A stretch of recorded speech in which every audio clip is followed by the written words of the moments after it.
Bonjour à tous! Je vous retrouve dans cette vidéo pour vous parler du fameux regard des autres. Installez-vous, c'est parti!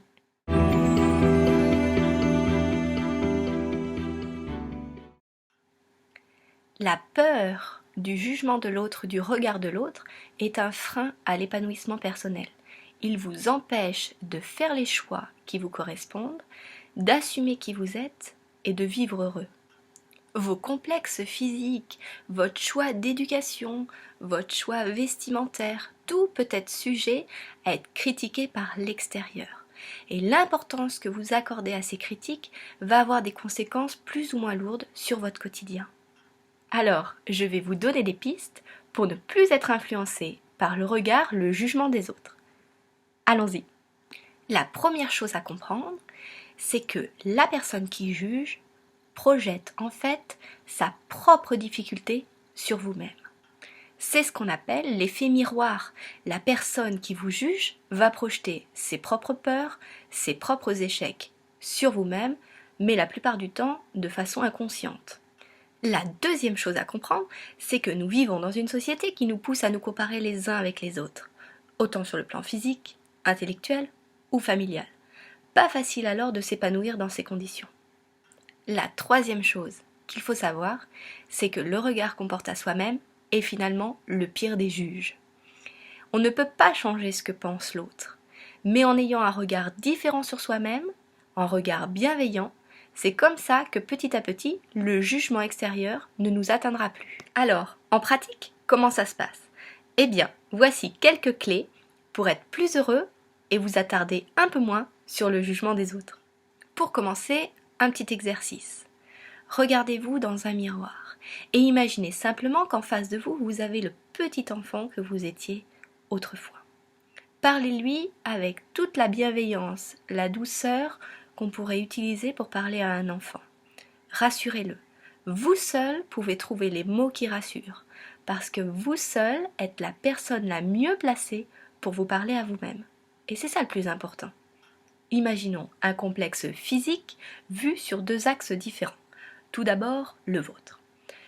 Vous vous trouvez trop grosse, vous vous trouvez trop ronde et vous n'osez pas sortir avec des vêtements colorés, des vêtements à motifs. Parce que, quand vous vous voyez dans la glace, vous dites « Je ressemble à rien, ça ne me va pas du tout, ça irait mieux à quelqu'un de plus mince, mon Dieu que je suis grosse, je suis moche ». Tous ces commentaires, tous ces jugements vous sont propres et c'est le reflet d'un manque de confiance en vous. Lorsque l'on a des pensées comme ça, il est très important de travailler sur le manque de confiance en soi, les origines de ce manque de confiance en soi, pour pouvoir s'en débarrasser et aller de l'avant. Si on prend le point de vue extérieur, maintenant le regard de l'autre, la personne qui va porter un jugement sur vous, celle-ci est trop grosse, elle est trop ronde, pourquoi elle porte des couleurs, c'est moche. En fait, elle va projeter ses peurs et ses propres croyances sur vous. Il est possible qu'elle-même souffre d'un complexe physique, et cela la rassure de pouvoir critiquer une autre personne. Ou alors, il est possible que dans son enfance, on ait ancré des pensées comme celle-ci dans son inconscient. Vous comprenez alors que le regard de l'autre va vous en apprendre énormément sur la souffrance qu'il vit au quotidien. Pour vous, pour retrouver la confiance en vous, il va falloir être plus indulgent avec vous-même, plus bienveillant. C'est de cette façon que vous allez pouvoir être moins impacté par le jugement extérieur et vivre une vie plus heureuse, plus paisible et assumer plus fermement vos choix. Le deuxième exercice que je vous propose, c'est de tenir une liste et d'écrire ce que vous ne faites pas de peur du regard des autres. Après, il faudra passer à l'action pour chaque item écrit. Imaginons, vous avez un petit garçon qui aime le rose. Et pour vous, ne pas genrer les vêtements, les jouets, c'est important, c'est quelque chose qui vous tient à cœur. Et de l'accompagnement respectueux de l'enfant également. Mais ça ne plaît pas forcément à votre belle-mère, ça ne plaît pas forcément à la voisine. Et donc finalement, le regard des autres vous empêche d'aller plus loin, vous empêche de passer le pas.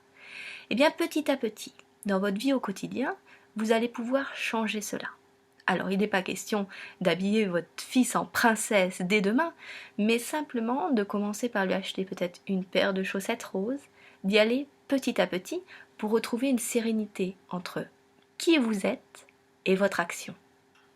Alors n'oubliez pas, le jugement de l'autre n'est en fait que l'expression des croyances, des pensées et de la souffrance de l'autre. L'être humain a envie de donner du sens à ce qu'il pense, du sens à ce qu'il vit et de normaliser ce qu'il ressent.